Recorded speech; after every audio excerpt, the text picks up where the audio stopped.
about the limitation of the law. Legal, the law is not enough, and the anti-LGBT crime in Croatia, Greece, Hungary and Lithuania. Unfortunately, colleagues from Croatia are not in a condition to attend, also in this case because of health problem, but we have a very good panel composed by the following participants. We have Tamás Dombos from Anti-Society,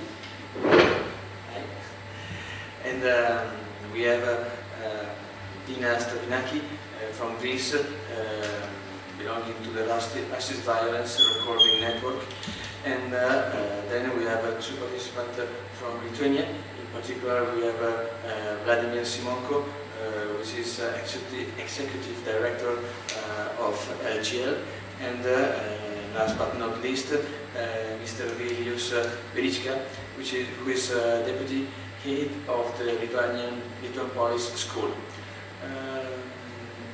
The goal of this session is to present some examples, some practices showing that just legislation is not enough. So these practices can be good practices, but also can be bad practices, just for showing the limits of legislation without any other kind of support. This morning, Piotr introduced during his presentation some interesting points, because beside legislation, countries have to provide a setup of initiatives, impulse, funding and monitor. So there is a lot of work to do beside approving and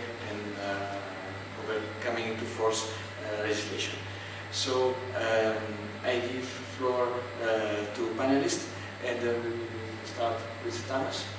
And I would like just to introduce some guidelines in order to address your intervention. So I would like to suggest to introduce a sort of general introduction to the country, the political situation, the level of hate crimes, especially addressed to LGBTI collective, to explain the practice, but also to make some reflection about the meaning of this practice, and in which way this practice can help to overcome the situation, or why this reduced the extent of the legislation as well. So I give you floor to you, Tamás, and please.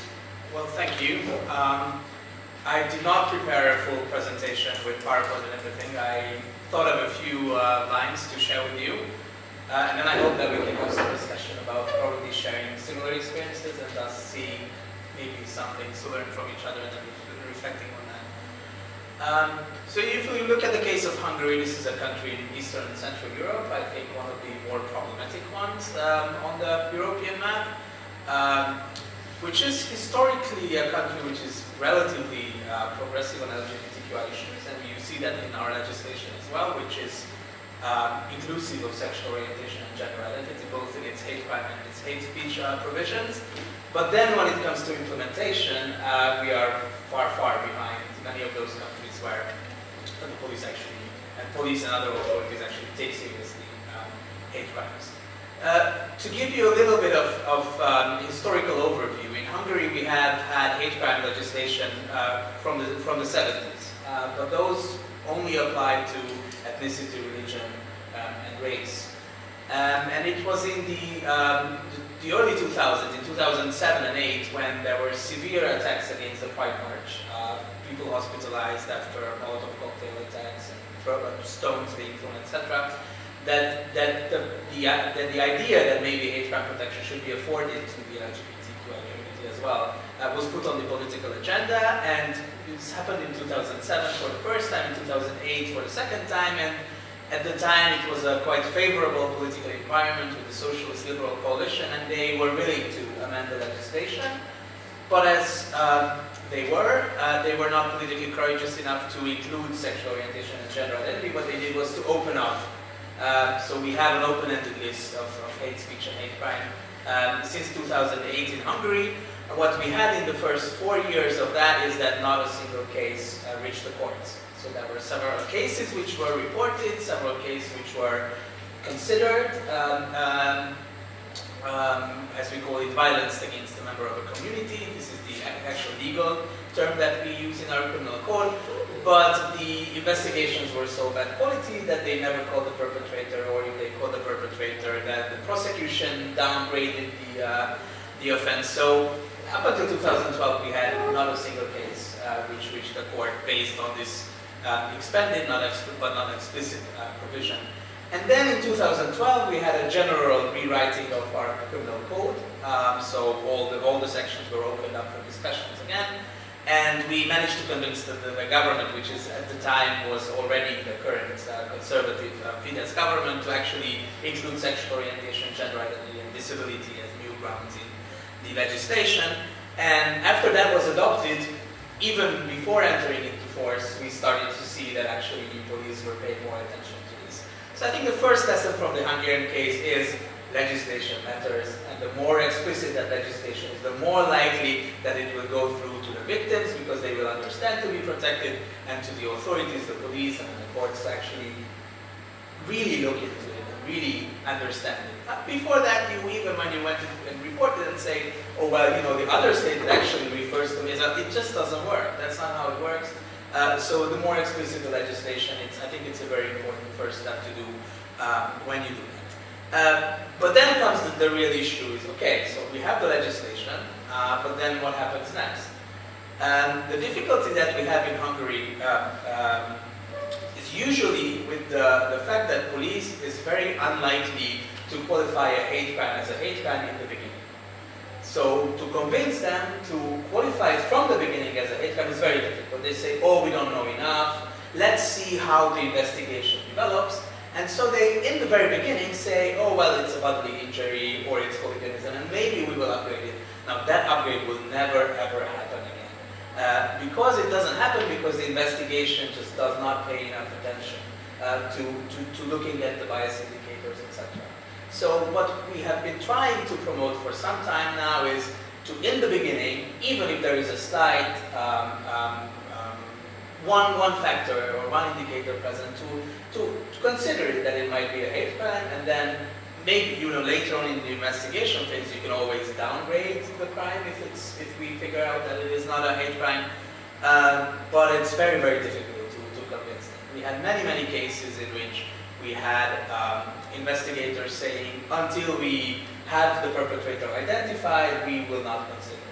We will, when we kind of have the perpetrator and we interview them, etc. But this means if you don't get the perpetrator, you will never get to the point of requalifying. Of course, this means also in statistics that for crimes without a perpetrator, where you couldn't find a perpetrator, they will never be qualified as hate crimes. So this is what we see in our criminal statistics as well. We don't have a specific provision on criminal statistics for hate crimes, but we have a quite thorough general criminal statistics system that allows for recording all crimes and also the legal qualification of the crime.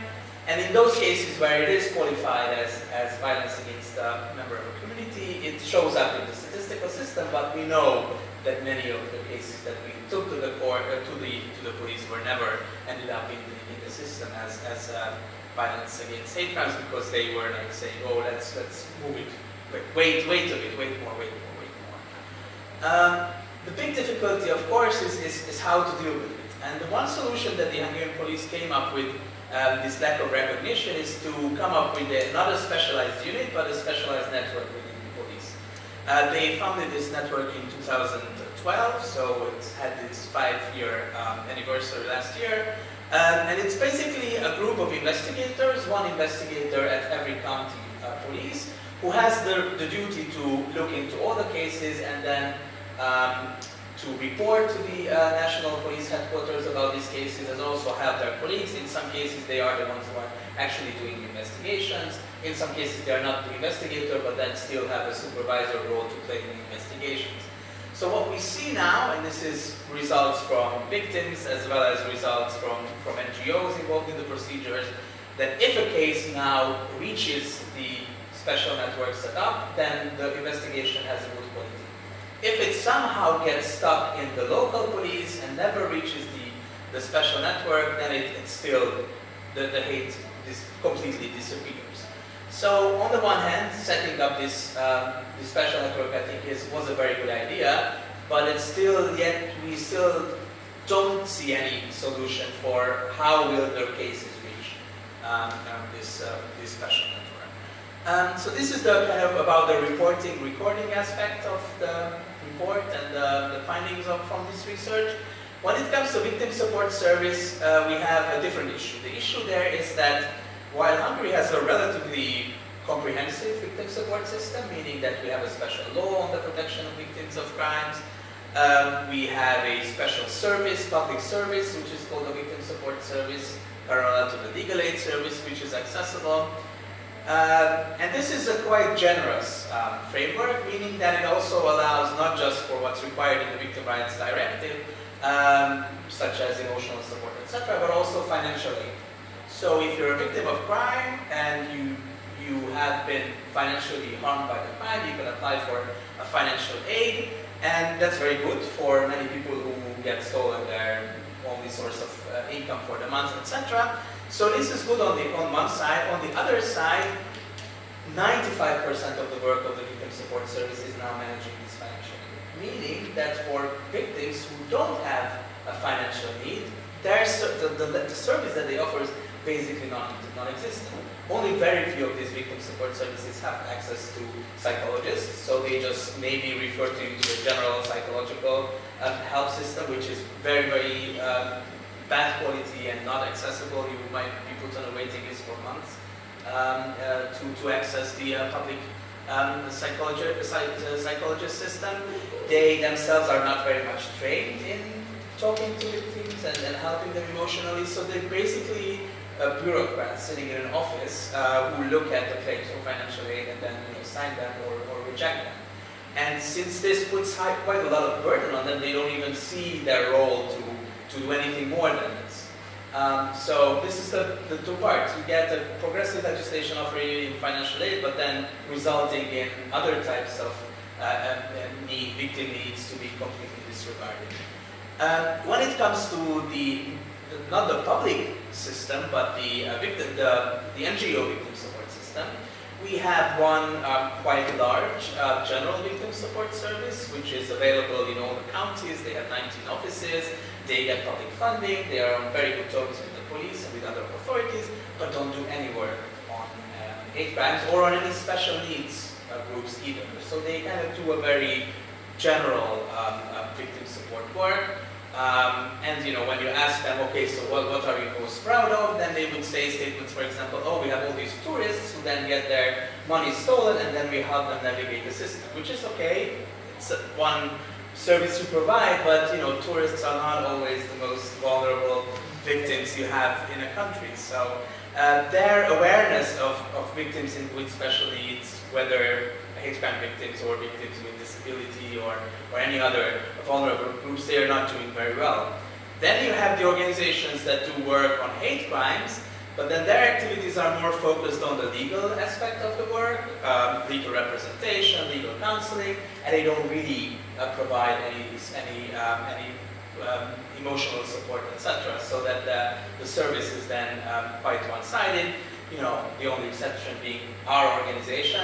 I am proud of having a quite extensive program, not just in legal aid, but also in in victim support, but then again, we do this work mostly on a voluntary basis, and we have no funding for the service provision itself. So we do this from project money like this one. And this is not, systemically speaking, this is not a good way to operate services. It's not reliable, it's not sustainable. So we do as much as we can, but without a more sustainable form of funding and operation, these victim support channels, might die from one day to the other, then leaving the victims without any support.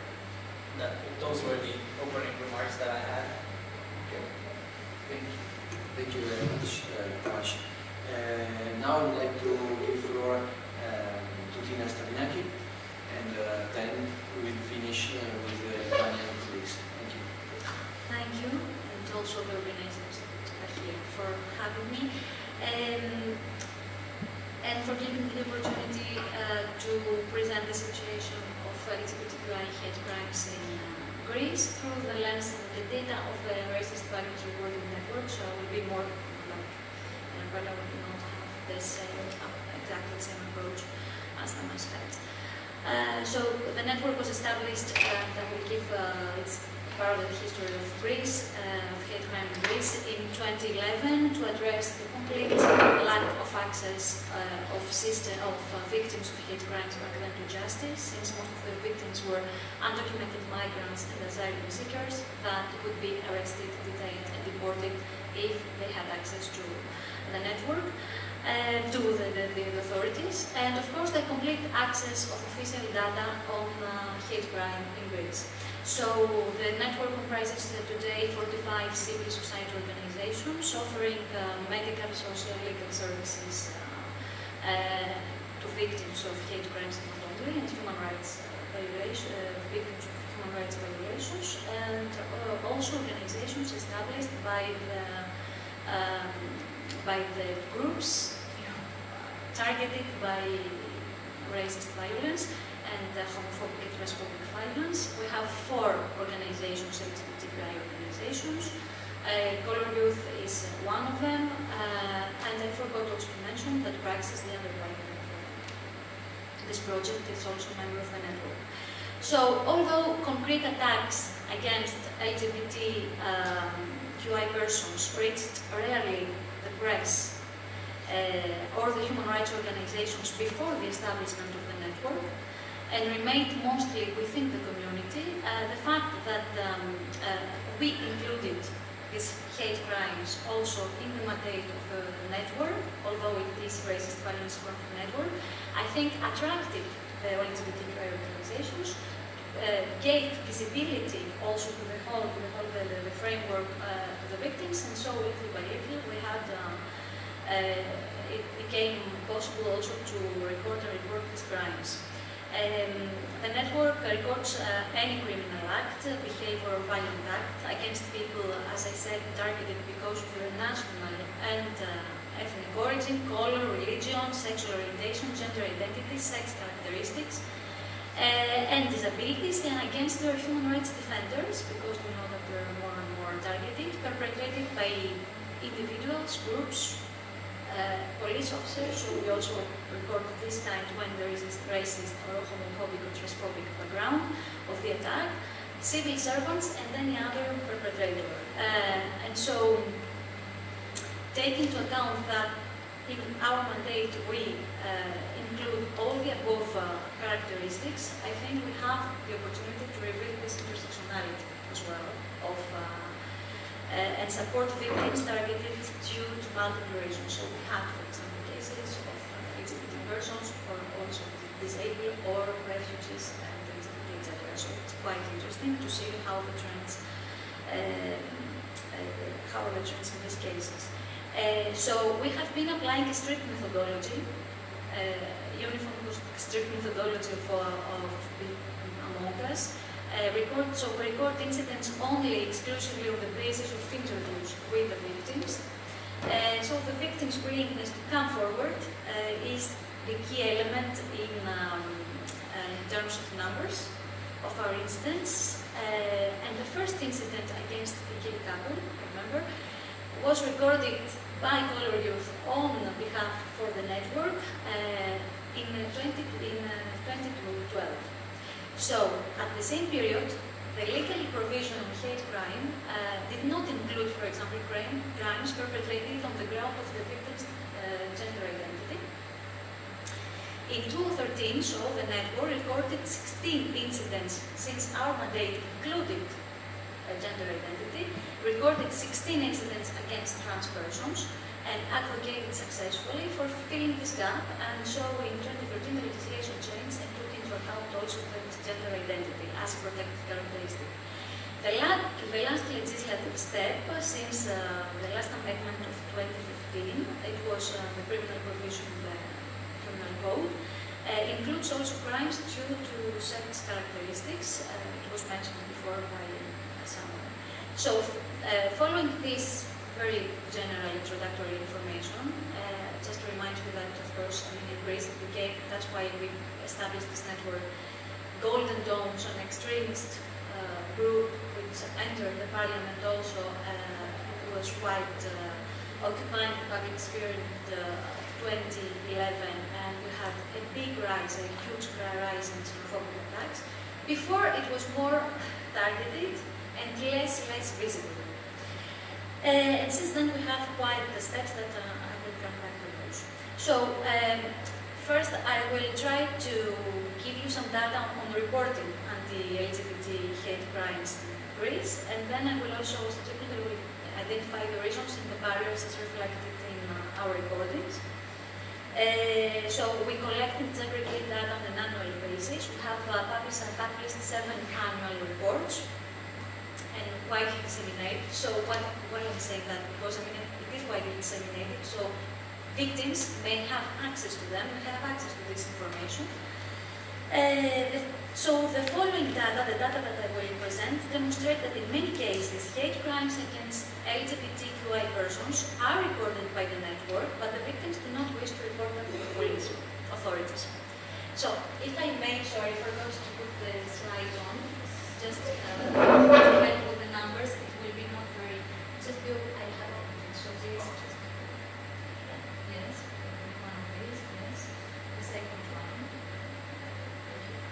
So, as you can see, the first trimester, October, December, that we started to record, we recorded 63 incidents in total, none against LGBT persons, as I said before.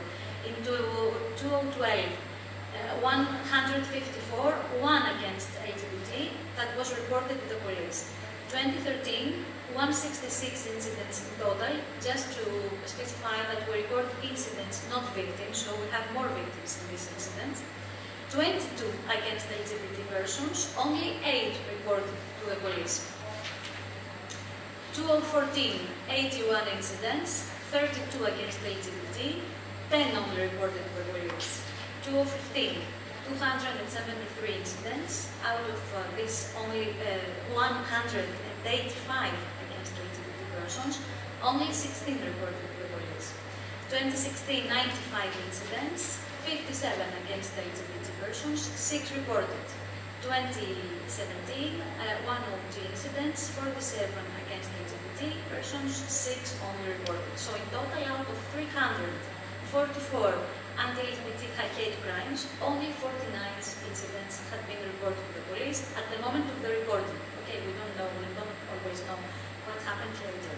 And if, unless, since we're an umbrella organization, the system, the problem with the support services, we try to coordinate and to help the victims. So one organization may have legal services, another may provide psychological support, and we try to coordinate and provide the victim with help. But of course, our organizations as well, such as Polarwood, has the same problem that you have, because they cannot, and we know that for LGBT victims, it's always easier to approach LGBT organizations who have seen this huge increase in recordings thanks to LGBT organizations. So I think it's very important and vital for coming forward for these organizations to have sustainable support services. So the recordings against LGBTQI persons of attacks reveal almost every type of criminal act, reflect patterns of every possible variation. severe attacks recorded, such as an incident of shooting that resulted, of course, in serious personal injuries, rapes, sexual abuses, aiming, of course, at the sexual content of the victim, but also incidents of, allow me the expression, trivial verbal abuses that substantiate, of course, how this violence is disseminated within the Greek society. Of course, special reference should be made to the incidents reporting domestic violence. It was mentioned by Kitty before, when the victims come out, but also to incidents in schools. In this case, the parents stop being, of course, their child's guardian, and they become perpetrators. So it's very difficult, because if we don't have the right structures to host these children and young persons, they remain under the same roof with the person that perpetrated the crime against them. So it's also characteristic that LGBTI people are targeted more than once during a short period of time. We have these questions in our interview, so it's very interesting to see how people, they can be multiple or many times victimized. Often one incident may trigger a new one. So also our findings show a clear correlated increase of incidents during the discussion and voting of draft laws important for LGBTQI issues, such as the civil partnership, and last year the draft law on legal recognition of gender identity. So we see how the conclusion, how public discourse and political figures may trigger hate crimes. A quick analysis of the numbers shows that recorded assaults against LGBTQI persons outnumber all other types of assaults during the last years, against migrants, refugees, etc., anti-Semitic. However, they have decreased slightly to 17. And of course, a specific study is needed to explain this decrease, but we know that individualized support to the victims of hate crimes and LGBT organizations should be continuously supported and funded to have, very positive impact on reporting. It's not relevant the fact that police data on reporting of hate crimes, we don't have such access on statistics as you have in Hungary, but we ask as a network every year, the data that they have, the police have. And of course, it's to be able to read the data, also you have to be a specialist, because first of all, they just represent and reflect the complaints that they send to prosecutor, or the investigations that they do upon the order of prosecutor, but you don't know how many cases finally they were brought before the court, and what kind of decisions you have. So it's a very complicated, I try to do this job within the network, it's very complicated to find, finally, to have the whole picture of the hate crime, and that now Greece try to connect the system. So the data that the Greek police, the Hellenic police present, first of all, they're not data only on hate crime, they also, 40%, for example, of last year was also hate speech, which we all know that it's not hate crime as such. So it's not a very clear image of the situation, but they demonstrate that LGBT persons hesitate to file a complaint, while the legislation on the protection of victims and assessing witnesses of hate crimes from detention and deportation has increased the complaints by refugees and migrants. So it's quite surprising to see that more migrants and refugees finally file a complaint, despite the barriers of language, all these barriers that they have, and many different problems in their daily life. While LGBT persons speaking Greek, they hesitate to file a complaint. So, we also collect data on why, the reasons why the victims do not want to file a complaint for not taking any further steps. It is common knowledge that free legal aid and psychological support during the whole process play a decisive role. However, we all know that in anti-LGBT hate crime, there are other elements that need to be taken into account.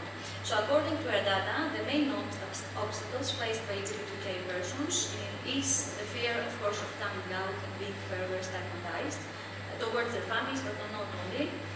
The lack of legal gender recognition till last year, and also previous negative experiences that they have with the police, the mistrust that they have in the police and the authorities in general.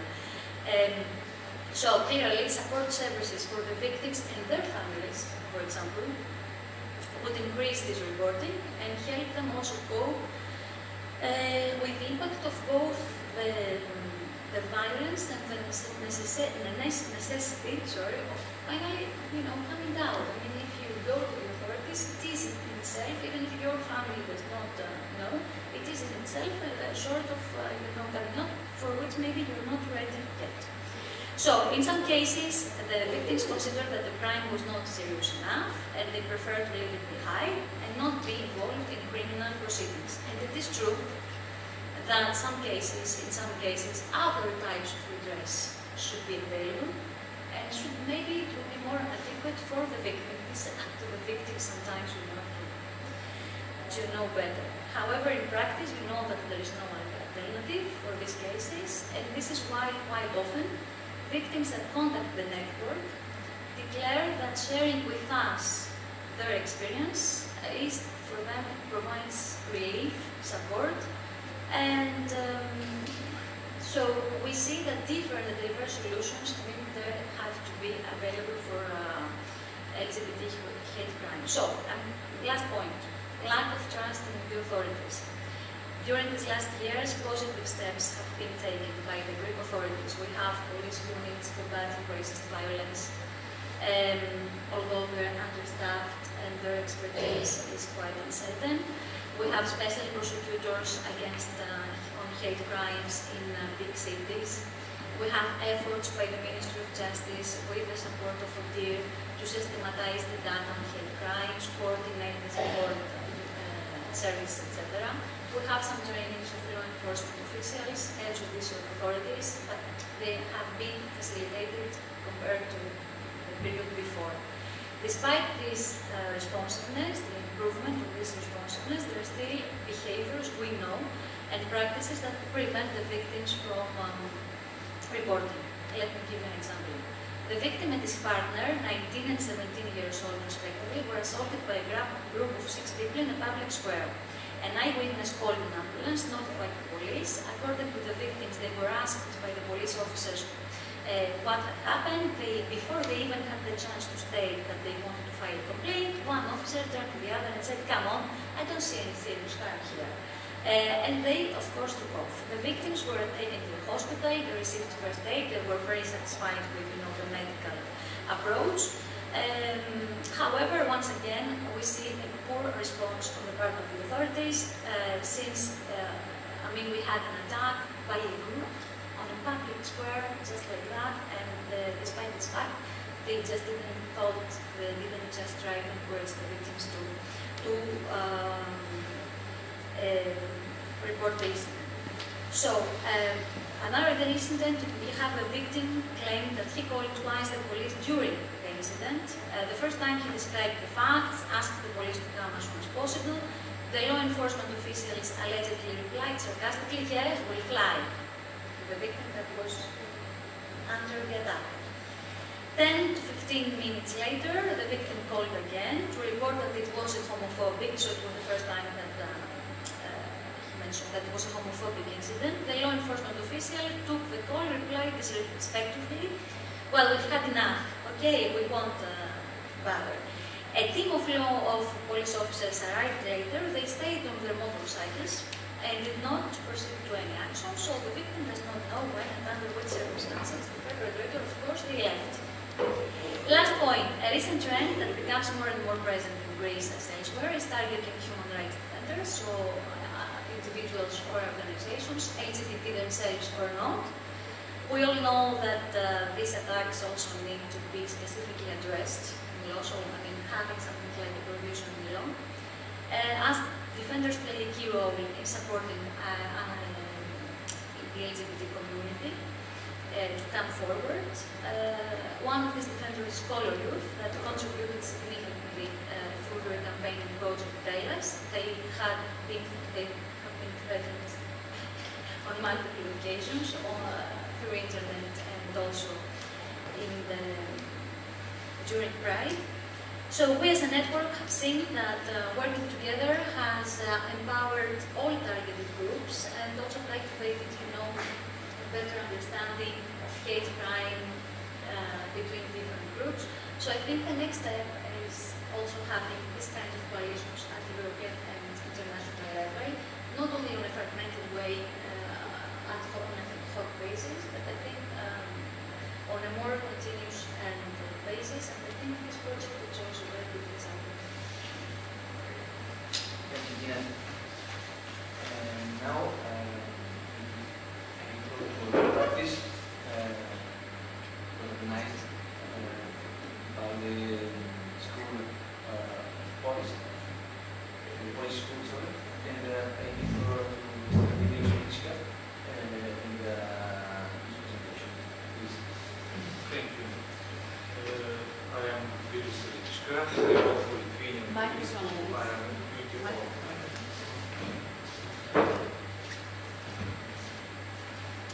I am from Lithuania and I work for Lithuanian Police School. I am deputy head of Police Activity Division. I am a trainer and I would like to say some words, first of all, about Lithuania. If you know, Lithuania is near the Baltic city. It's very nice, very green country. And our Lithuanian police school, it's located almost in the middle in the Lithuania. I will later say some words about it. But first of all, I would like to start from legislation and present criminal code of Lithuanian. Very important, we have the Article 16, it's aggravating circumstances, and point 12. The act has been committed in order to express hatred towards a group of persons or a person belonging to the red-on groups of age, sex, sexual orientation, disability, race, nationality, language, descent, social status, religion, convictions of views. It's meant when mostly each crime, if it commit with bias motivated, it can be hate crime. And of course we have some special article 170, it's incitement against any national, racial, ethnic, religious and other group of persons. And I will show later how many crimes is registered, and some other crimes it's murder, and we have if it is committed with express hatred and serious health impairment, non-serious health impairment, and some words about statistics. You can see what is the situation from 2010 to 2017. It's totally reduced this crime. What can be shown, we will talk about later. My colleague from NGOs will tell. It's another crime when I mentioned it's not severe health impairment or it's violent of public, but it was recognized and bias motivated. But you can see it's very digital, it's so low. And of course, we want to change this situation, and last year it was the meeting, it was this meeting was in the Ministry of Interiors. You can see a lot of partners was involved, NGO, police, and other organizations, and we have spoken about the situation, why official statistics does not reflect the real situation, how to encourage victims of hate crime to report. And you see in Lithuania we have some problems than your countries, in Greece and Bulgaria. Yeah. And we try to resolve this issue, but it's not very easy, because first of all we have to build a trust between the police, NGOs, and we have very good project, and I have take part in this, and we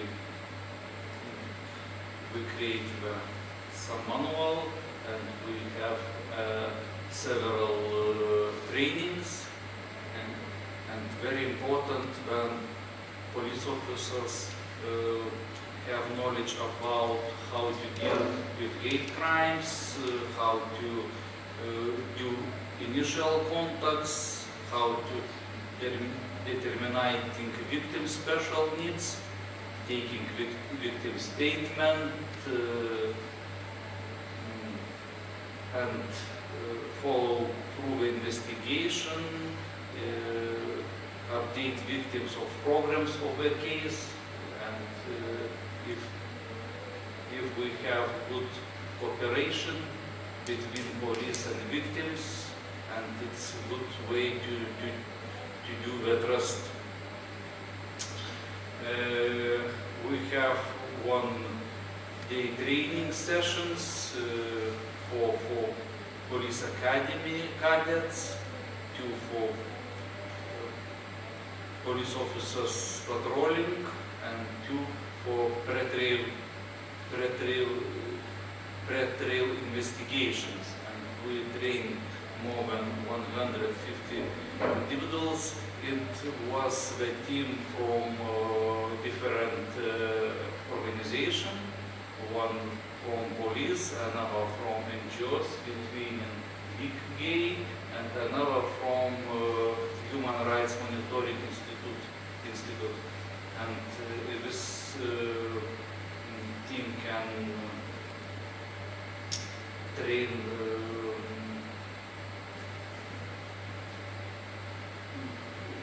can train, as you know, if only police do training, we have only one perspectives, and we have involved another organization. Police can see another approach here.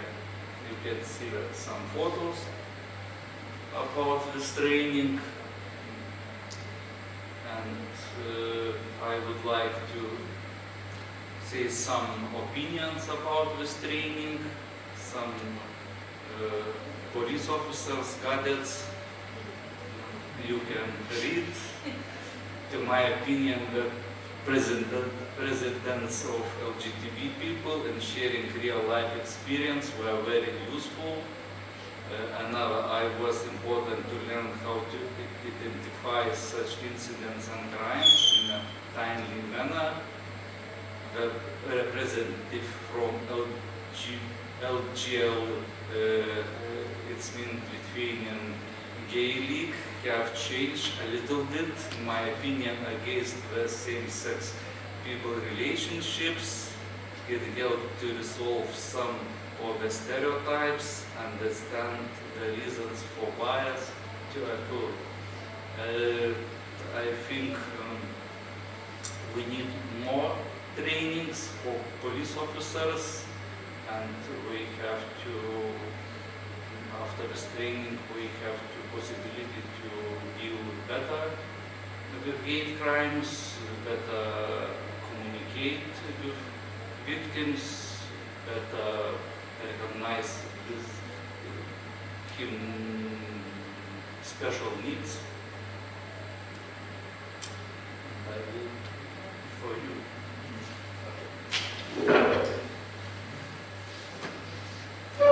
Now floor to Mr. Vladimir Simonko, and his intervention will have the possibility to look the other side of the coin. If we have had a good practice concerning collaboration between the police school and Lithuanian Gay League, now we will have the possibility to see a bad practice directly affecting LGBT. So please go on. Yeah, thank you very much for this possibility to be here, and I have to say I'm really happy that we are kind of sweet couple with police officer to show that it's good practice. I'm really happy that it might be a good example for other countries how possible to find a way for cooperation, and I'm really brave to show that it's possible. This is a good way, and what is clear for me personally that the training will be never enough. You can train police officers and cadets, and I personally saw how effective this training for cadets. They are so deeply involved to your personal stories, but you know, and of course we are as NGO try to be as much as possible positive, but we involved to Baltic Pride organized, and Baltic Pride, this is a pride which we organize each 3 years in Baltic countries. We have our connection with police, and I see how police more and more sensitive on this issue.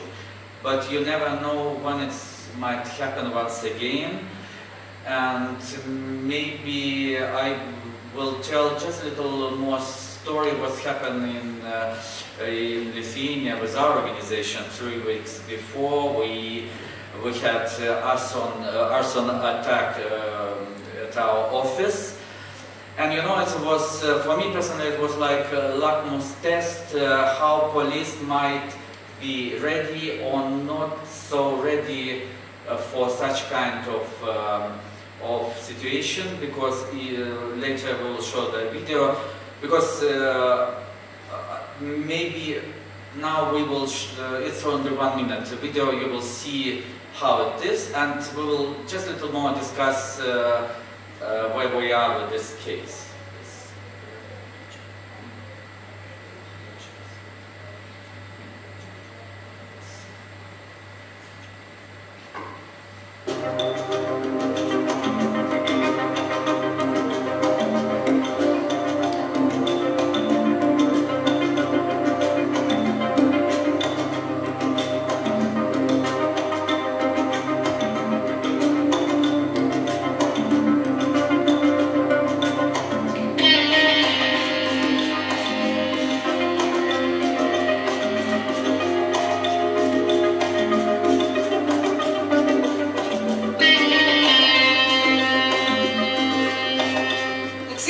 Važiuodamas pro šalį pamatė ugnį, tiesiog degančią, ir užgesino su savo gesintuvu, sustojo, iškvietė tarnybas. Labai norėčiau jam padėkoti, kadangi gavosi, kad su minimaliom žalom.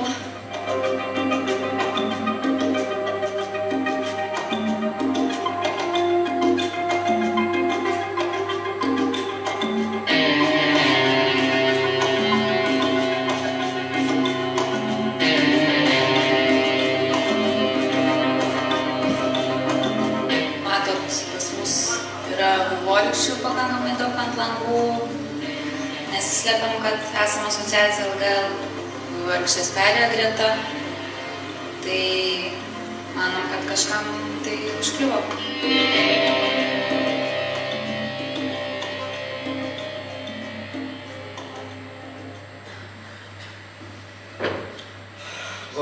it's still emotional. I still remember this day. You see, this is example for me. It might be possible hate crime as incident, but I have to say that a similar attack was happened this night near building where we live together with my partner, and was clear connection with this attack. Then it was 3 attacks near another activist, but in 2 weeks, and it was kind of unpleasant situation where we raised the issue about hate crime on LGBT matter, but I have to say that it was quite problematic to explain that it might be a hate crime incident. When I try to show that ask police to see the connection between 2 incidents at the office at our house, it was always kind of opposition. Well, why you thinking like this? It might be a lot of attacks at this night, and it means that I didn't feel comfortable, and try to always improve that. Look, you have to see this issue. And the last, I think 4 days ago, this was a statement from chief of police. One of police officer made a statement, and he declared that okay, this was fire not exactly near the LGBT office. It's in general entrance, and what we're talking about. It means that you see this. They even police states that they don't have experience working with hate crime. It's not a lot of cases. And why I try to show you this this picture, because I see that sensitivity from police on this resonance case was not enough. And it was even a big statement, statement from Amnesty International, asking Minister of Interior to invest properly this case, probably as a hate crime. And later on Monday, we got a visit from Minister of Foreign Affairs personally. He came to our office, invited all media, and he made a statement that he supports our LGBT organization, and he sent a message that it should be invested should be investigation as a hate crime. I totally understand that it's not easy crime. It's difficult to do investigation, and we talked to Vilius a lot about this such of cases, and that's why I try to open space for discussion. What we have to do more for improvement of working with police to find dialogue. And I have to say that all of us have to be careful to send the messages via media as a public relation, because sometimes when we send some messages that we are not ready working with hate crime, difficult to explain to our community, member of our communities, that why they have to report the cases if police sometimes declare publicly that they are not ready for this. Maybe we can discuss what we have to do together and where this weakest point. Yes, it's shorter. Thank you. But once again, I try to be positive. Yes. We all do. That's why we're here. Well, first of all, congratulations. You have respected the time allotted, so thank you very much. Sometimes it's not easy to comply with it. And before giving floor to the public, I have just two questions for you. I was surprised by data from Lithuania and Greece, because there are peaks in some years, and I would like to know if these peaks correspond to specific situations that occur in your countries. And okay, then I will ask again.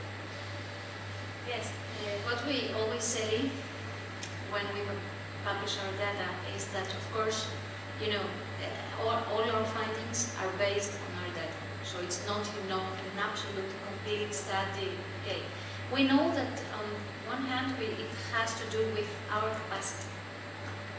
I mean, you know, we are organizations who have a strict methodology, as I said, so the victim should come and give an interview, which is quite restricted. For example, you saw that in 2015 we had a huge rise of hate crimes, although it was the year of hospitality towards refugees, migrants, etc. Of course, the increase came from the anti-LGBT hate crimes. Why? Was it because it was a year where all perpetrators became more violent, etc.? It was the year when I think this project run by Color Youth, which is the organization that provided the network with most of hate crimes, transphobic and homophobic, and ran this project TELAS.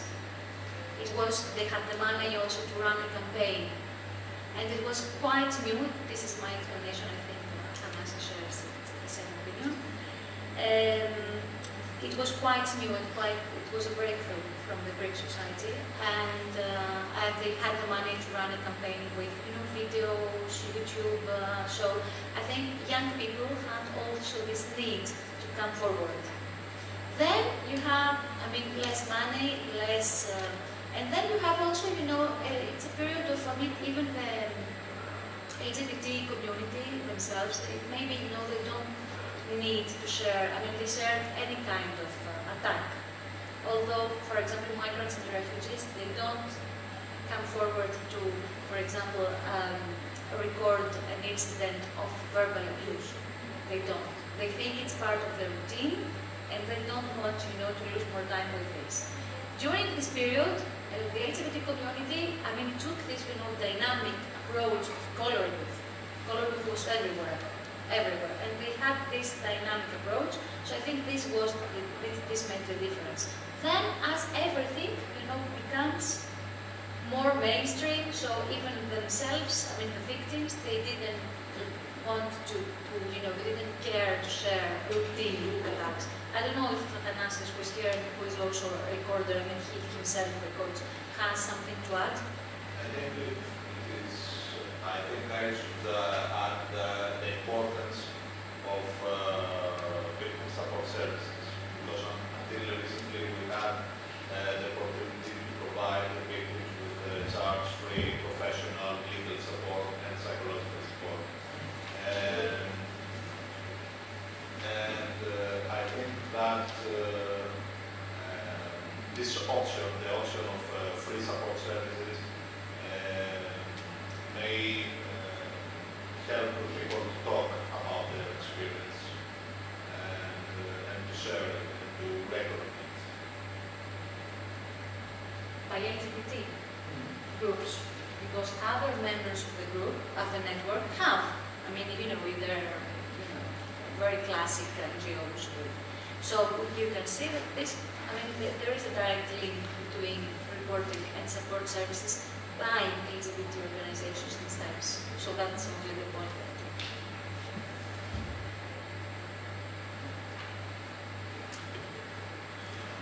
in Lithuania the LGBT is different, and we have totally reduced this, but it's mean probably because, you know, before we have a lot of comments on the internet, and we started a lot of cases, but now situation is, how to say, it's difficult, because I think prosecutors and judges can recognize the bias motivative, and I know one case we have in the Strasbourg, and will be, I think, after these cases the situation in Lithuania will change, but now it's stick and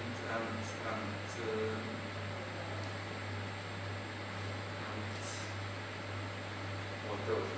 Yeah, maybe I will remind that we one case now in Strasbourg is already accepted, waiting for a decision, because shortly it's a story of two guys who publish their pictures of kissing each other on Facebook, on the wall, and they were really happy and brave and so naive to think that everybody will be happy.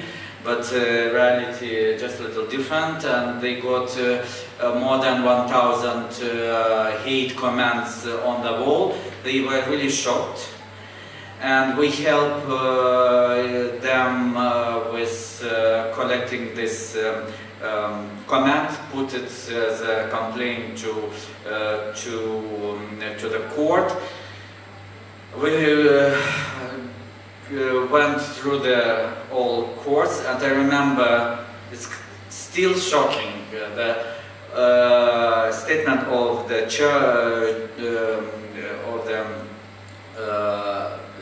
was in the decision was that these two guys has to know if they publish their picture, they have to be ready for such kind of reaction. It means that the victim have to be ready for this. And after this we decided, okay, no more, we have to go with this case to Strasbourg. And it seems for me it might be a really interesting case about hate speech on internet. Yes, this is a case. It's soon. Yes, it's gonna be soon. It's coming. May I add something? In 2015, it was also what I said before, the civil agreement on same-sex partners. So, I mean, you had this discussion, the public discussion on same-sex couples. So we had a huge increase, because the whole, there was, first of all, activists were visible everywhere. Was that in 2015? 15, exactly. Yeah, it's a huge increase. So they were visible everywhere, advocating for draft law, and so they were just there, and they were receiving attacks, just like that. So and also for gender identity last year, we saw during the same period when it was discussed in the parliament, the attacks tripled. I mean, you can see, you cannot prove it, it's not science, but it has to do something with that. I wanted to ask about the police training, because we've been trying to, we've organized one in the past where police officers from the Netherlands came and they did training for police officers here. But for us it's really hard to get the police officers to come and attend this, and they need more time to warm up and to break barriers and to start this. And in your case, how did you do it? Because I saw lots of people go to the police academy, or because I saw lots of police officers working there. Yeah, in Lithuania the problems it's more or less the same.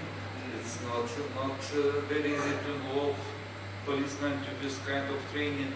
And when you saw some slides, it was project, and it was easier to do this training because Lithuanian police was a part of this project.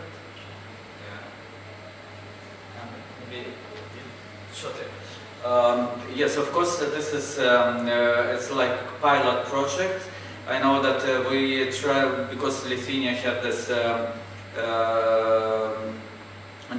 discrimination plan, and in this plan it is obligation of Minister of Interior to organize such kind of training. It's really good when they have this obligation. It's just a little more easy to push ministry to do this homework. And what we did last time, we pushed the Ministry of Interior to apply for restricted call in European Commission working on hate crime issue. Suddenly they got it, and now they needed us. Yeah, it was a meeting 2 weeks ago with the Ministry of Interior, a lot of stakeholders, and for me it was clear, now it's our time, because Ministry will do, because they participate in this European Commission project, and they will use all our good practice, all our this manual. And I told her, yeah, you can take all our result of focus group, and it's, you know, it's step by step, not easy, but this is why I'm really happy with Vilius, because now I see that we can work together, and of course it's already kind of political, probably political will from ministry, you know, it's, and of course this ordeal, you know, this it's kind of when our government got this some yes, and it's you can get this result. Yes. We actually, for this training, the first one that we had, we also worked with the Minister of Interior, and he was the one who, like, he literally said that police officers need to come to that. So, but they changed, the minister changed after that. Just, it's because of this? No, not because of You should try half of the Yes. I think with police training, the key is that it's a very at least in our countries, it's a very hierarchical institution. So as long as you get someone in the top leadership, then it will go through the whole police. If you don't get that, it's very unlikely that you will be able to, you know, like work from bottom up. So in the Hungarian case, we never had problem. You know, we told them we want to train this amount of people, and you know, they kind of report in the morning at 9 sharp, unlike with other trainings, which takes some time to happen. The other thing I think that works in Hungary quite well is that the police is not used to the kind of training that we're doing. They are used to, you know, 100 police officers in a room, someone with a PowerPoint, you know, telling them this is the legislation, and they really hate that. And when they actually come and say, oh my God, it's going to be something very boring, and then you actually deliver something that they enjoy, something that they can relate to in their work, something practical, and then they leave the 1 or 2 days saying, okay, so I actually learned a lot of things, and it was enjoyable, etc. So then, when the next time when their colleagues come, they already know that this is going to be not the traditional type of police training that is usually done by the organization itself. I think that can also help.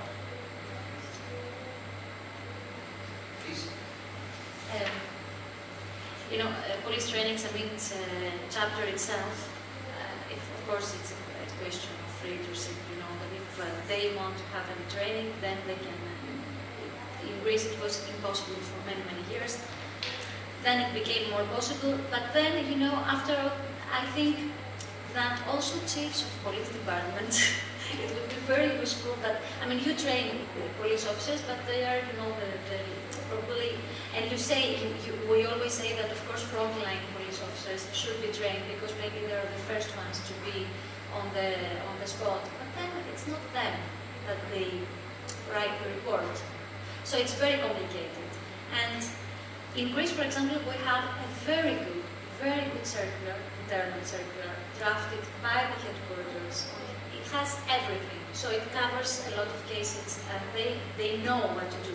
I mean, they don't have the excuse now to say, nah, I want to investigate, because no, it's not, maybe if it comes later, you know, the criteria set by the circular, they're absolute, very good, and they almost as good as ECRI, for example, which has the widest, you know, the broadest recommendations. But I see that you have this, but when the order does not come from, you know, from the top, so I believe that it's the chief of the police. I mean, every police department should have a good understanding of hate crime, and also have the message from the leaders, from the headquarters, that this matters, because it's up to them to pass the message, you know, to the bottom. So yes, we train police officers, but and so what? Then okay, maybe it will make them better persons. I hope so. It's not. We all know that it's not the goal, and it doesn't happen like that. I mean, we want them to make their job, not, you know, we don't want to change people. It's not such a thing. But well, I think that when you know the order comes, I mean, the understanding comes from the top. It's also important for the, you know, for what they do. I mean, for the victim, for us as a community. It's why we gave the police this power as a state, as an authority, to protect democracy. To me, it's an issue of democracy. It's not an issue of anything else. Yeah, I think it's very important to recognize that, of course, trainings are important, because if those doing the work don't know about these things, and they are not sensitive enough, etc. But we also have to recognize that there are organizational incentives that works against us. You know, if there is, you know, if the police, for example, is measured, if the success of the police is measured by the number of crimes reported, then the police will be interested in having as low number of reports as possible, thus discouraging victims from reporting. If they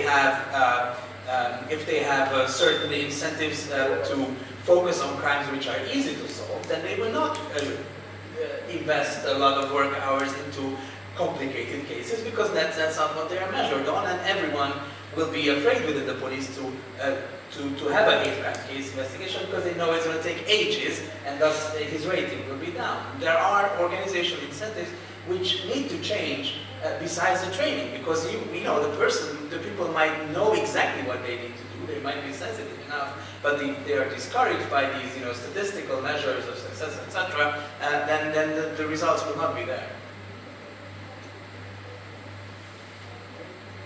Okay. I don't know if you have questions, because we are monopolizing completely the discussion, and please do. It's interesting on training. We got the same thing in Belgium, and the police trainings in Belgium.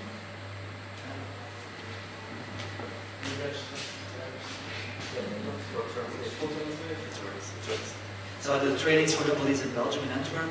Nationally, Belgium is very complicated. 3 languages, government doesn't know what they want on trainings. So I decided I should do something local. And we trained about 1,000 first responders on hate crimes, but more general on diversity, because I think that's where it starts. They need to develop that sensitivity on diversity more in general. And then you can specify your topic. You can talk about LGBTs, minority groups with ethnic minorities, or disability, or gender, or whatever is protected by the law. And they will understand why it's important. They see the wider perspective in the society and in their job, because they all want to do their job good. And we try to give them some tools to do it with. That's how we develop, first of all, that sensitivity for diversity, and then we can go on. But I do the trainings in Brussels too, and there they can come to my training voluntarily. And I see sessions with 10 people, 8 people, or they cancel the session because nobody will come. For the Flemish speaking part, in the French speaking, I don't know why, but they come to the training maybe because they don't have another job. But in Antwerp, they all have to come to the training. It's really part of their basic police training. When they don't come, they will not graduate. And that's, I think, very important that you have that included in the basic training as police staff. It's not voluntary to have a good attitude on diversity, it's part of the job. And I think that's one of the big successes that you can reach if you make it sensitive for that. And what colleagues of Holland are coming here for the training? Rosenblau, okay, we were very well together. And you know, in Greece, you got a very good LGBT police too. And there is a big congress coming to Greece in 2020. I will be in this one. It's also Europe rights happening. So. Yeah, I mean, yeah, Europe rights happening, and also I've recently learned that there is an openly gay police officer, Mikhail, yeah, who made really headlines. And also this is something that our societies, this is Balkan societies but you know like a how lot. he's being attacked. I mean, every day. I can imagine. Yes. I can imagine. He has, I don't know, something like 9 internal investigations against him. Oh. It's not so easy. Yeah, it really takes a The courage. things he says, of course, he's very extreme. I mean, he's also his personality as well. He's not only out, but he's someone who speaks, and you know, so it's a difficult period for him now. We think. But we need more people like role models, basically, because if you don't see openly gay, lesbian people in authorities, then you can't really. He tripled the cases, not only homophobic, transphobic, but he works for the special department against hate crime in Athens. And he, especially, you know, he was the one who worked a lot on cases, so he tripled the number of cases going to, you know, sent to the prosecutor. But it's complicated because in Greece we have another excuse. I mean, they think excuse. Yes, it's an excuse because, I mean, you know, in Greece, police say that it's the prosecutor that rules only, which is, okay, a part of the reality, part of the story, but it's what they say. It's, well, the prosecutor that comes, I am only, you know, the investigating. So, how can you know when, for example, preliminary investigation, I mean, you're not there. And if they say that it's not up to them, always. And it's true at some point, so. yeah, one thing that we've seen quite a few cases in which it was very easy to convince the police that this was a hate crime because they talked in person to the victim. So the question of things that come up in the court and in the prosecution, like how did the perpetrator know that the person is gay or lesbian? Well, there sometimes there's some people it's very visible, and their just presence gives out this idea. But if the persecutor only sees like what's in the file and that doesn't describe and doesn't get through, it just doesn't get through him, and he says, oh well, like it's impossible that it was a hate crime because how would the perpetrator know that that person is gay or lesbian? So we're thinking now about how to do this, because again, then if a police report includes saying things like, and then he behaves in a very effeminate way, etc., which is factually true, but then for the victim it's not something very good. So we're now thinking, which is also in line with the Victims' Rights Directive, to actually record those police interviews so that they can be attached to the file, and then have that kind of personal presence of the victim for the persecutor as well to maybe that will help with this particular issue. And I fully agree with you that basic diversity training is crucial. The number of LGBTQI people that the police will meet in the context of hate crime is probably minimal.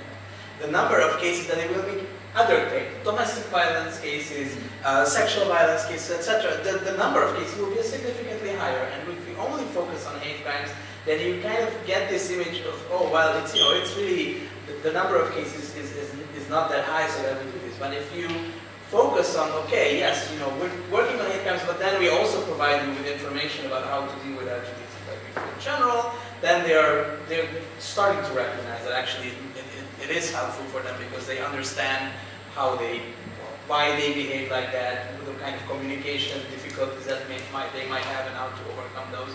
So I think it is very important to embed hate crime trainings into a more diversity training or kind of social